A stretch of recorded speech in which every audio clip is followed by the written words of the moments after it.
What we learn from the history is that we learn nothing from the history. இதுக்கு ஒரு best example சொல்கிறேன். 1526 பாபர் வந்து முகல் எம்பையர்ஸை உருவாக்குறாரு. அவுரங்கசீப் சாகுற வரைக்கும் 1707 வரைக்கும் நல்லா ஸ்மூத்தாக போயிட்டு இருந்துச்சு. அதுக்கப்புறம் வந்த வாரிசோட வாரிசும் கவர்மெண்ட்டை மிஸ்மேனேஜ் பண்ணிட்டாங்க.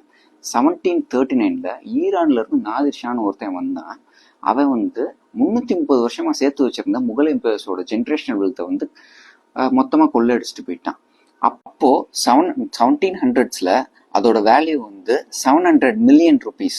இப்போ அதை கால்குலேட் பண்ணோம்னா 8.5 பில்லியன் யூரோஸ், அப்ராக்சிமேட்டா இந்தியன் மணிக்கு 7.5 lakh crores. 21st செஞ்சுரியில ஜென்ரேஷனல் வெல்த்தை கிரியேட் பண்றோம்னா நாதிர் ஷா மாதிரியான கொள்ளைக்காரன் கொள்ளடிச்சிட்டு போற மாதிரியான பிரச்சனை இல்லை. இப்போ நீங்க கிரியேட் பண்ற ஜென்ரேஷன் வெல்த்துக்கு என்ன மாதிரியான டேஞ்சர்ஸ் இருக்குன்னா, like lust, liabilities and lawyers. These are the pitfalls.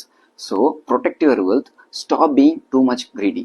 ஹிஸ்ட்ரியில அதுக்கப்புறம் இருக்க நிறைய இன்ட்ரெஸ்டிங்கான ஸ்டோரிஸை வந்து அடுத்தடுத்து பார்ப்போம்.